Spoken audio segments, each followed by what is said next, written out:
माटी की लड़ाई के लिए सारा पार्टी कुर्बान। स्वाभिमान, आत्मसम्मान और खतियान और स्थानीय नीति, नियोजन नीति, उद्योग नीति, छात्र नीति, बेरोजगार नीति के लिए तमाम पार्टियों कुर्बान। और JBKSS जिंदाबाद। कि जिसके हाथ में खतियान उसको 2 बालू का टेंडर, जिसके हाथ में खतियान उसको 2 पत्थर का लीज, जिसके हाथ में खतियान उसको बॉक्साइड, यूरेनियम, ट्रांसपोर्टिंग, सारा उसको बेरोजगारी खत्म होगा। हरियाणा ये क्या वाकई माटी की लड़ाई है या सिर्फ आपको कांग्रेस से चुनाव लड़ने का मौका नहीं मिला इसीलिए आप इसमें आ गए कि आपको चुनाव लड़ने का मौका मिला? देखिए भैया, हम छोटा कार्यकर्ता हैं, गरीब किसान मजदूर। जोहार, मैं जबाज, आप देखना शुरू कर दिए हैं द न्यूज़ खजाना। JBKSS की पार्टी में आज कोडरमा के कांग्रेस के काफ़ी गद्दावर नेता, 2 बार मुखिया भी रहे हैं, वो आज JBKSS की पार्टी ज्वाइन की है। जयराम के हाथों इन्होंने JBKSS ने ज्वाइन किया है। आखिर क्या वजह रहा जो आप कांग्रेस छोड़कर JBKSS ज्वाइन किया? देखिए, माटी की लड़ाई के लिए सारा पार्टी कुर्बान। स्वाभिमान, आत्मसम्मान और खतियान और स्थानीय नीति, नियोजन नीति, उद्योग नीति, छात्र नीति, बेरोजगार नीति के लिए तमाम पार्टियों कुर्बान।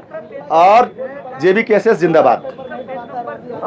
क्या वजह आपको दिखा कांग्रेस में और जो ई पार्टी में आपको दिखा, क्या अंतर रहा?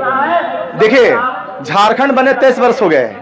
23 वर्ष में भाजपा ने ज्यादा तक शासन किया। हम लोगों ने खून पसीना बहा करके महागठबंधन सरकार बनाया। ये सरकार मैनिफेस्टो में हमारी सरकार लाई थी कि 1932 हम लागू करेंगे, बेरोजगारी दूर करेंगे, पिछड़ा आरक्षण लागू करेंगे, यहाँ के मिनरल्स पर झारखंडियों का हक होगा, झारखंडियों का पहचान होगा। क्या ऐसा हुआ? नहीं हुआ। आज झारखंड में जितने भी युवा वर्ग हैं, किसान हैं, मजदूर हैं, ठगे महसूस कर रहे हैं। यहाँ का नौजवान बंबई में, दिल्ली में जाके भटक रहा है। अरे यहाँ की खनिज संपदा पे बाहरियों को, यूपी वाले, बिहार वालों को लूट हो रही है। इसको कौन रोकेगा? आखिर जब हेमंत सरकार विधानसभा से 32 पास करके राजभवन भेज दिए तो राजभवन से ये बिल वापस आया कि नहीं आया, ये बगोदर के विधायक कल ही ये सवाल उठाए हैं। उन्होंने इंटरव्यू दिया है कि सदन में ये जानकारी मुख्यमंत्री को देना चाहिए था कि राजभवन से भी आया है कि नहीं आया है। और राजभवन से यदि नहीं आया तो राजभवन किसका है? सेंट्रल का है। तो राजभवन अनुशंसा क्यों नहीं किए सेंट्रल को? झारखंड से कोयला जाएगा, झारखंड से पानी जाएगा, झारखंड से सारे खनिज संपदा जाएंगे और झारखंडी रोजगार नौजवान कभी तेलंगाना, कभी आंध्र प्रदेश, कभी मुंबई, कभी दिल्ली में रोजगार लिए भटकेगा। झारखंड सरकार को ये बंद करना चाहिए। यहाँ कोयला, पानी, सारे खनिज संपदा बंद कर देना चाहिए। तब लगा जयराम महतो जी को कि ये सरकार ने भी ठगने का काम किया। तो जयराम महतो जी ने JBKSS का निर्माण किया।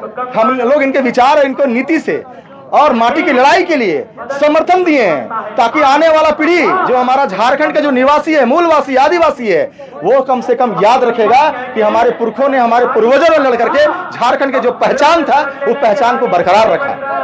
आपको क्या लगता है ये जो आप बोल रहे हैं यही सब बात तो JMM कह के सत्ता में आई है, तो आखिर दोनों में क्या डिफरेंस है? दिल्ली में भी आपने देखा होगा, दिल्ली में भी देखा होगा कि आंदोलन चल रहा था रामलीला मैदान में तो उनको हल्का ले रहे थे कि दिल्ली में कुछ नहीं होगा, लेकिन दिल्ली उलट पलट हो गया ना।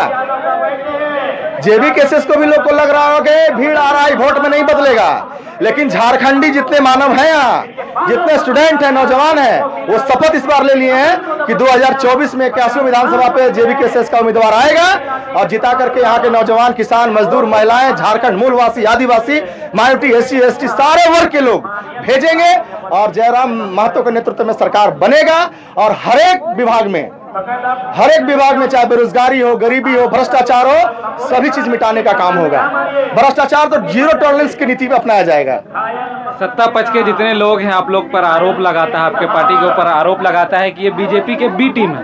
देखिए, हम तो इसलिए ना पहले कहा कि दिल्ली में भी लोग आरोप लगाते थे कि वो भी उसका टीम है, उसका टीम है। कौन किसका टीम है हम लोग नहीं जानते हैं, लेकिन यहाँ बात हो रही है, यहाँ के नौजवानों को समझ में आ रहा है कि 23 साल में हम लोग ठगा महसूस कर रहे हैं। 23 साल में हम लोगों का ना रोजगार मिला, ना शिक्षा मिला, शिक्षा में भ्रष्टाचार है, माइनिंग में भ्रष्टाचार है।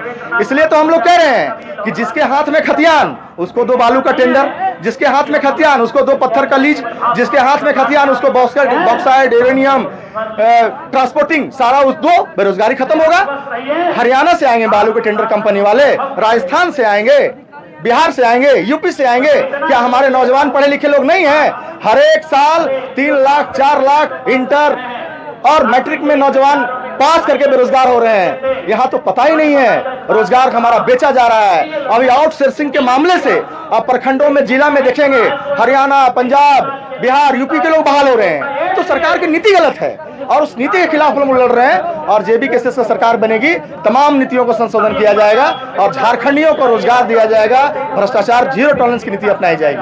आखिरी सवाल, ये क्या वाकई माटी की लड़ाई है या सिर्फ आपको कांग्रेस से चुनाव लड़ने का मौका नहीं मिला, इसीलिए आप इसमें आ गए कि आपको चुनाव लड़ने का मौका मिल जाए? देखिए भैया, हम छोटा कार्यकर्ता है, गरीब किसान मजदूर का बेटा है, ग्रामीण क्षेत्र का है।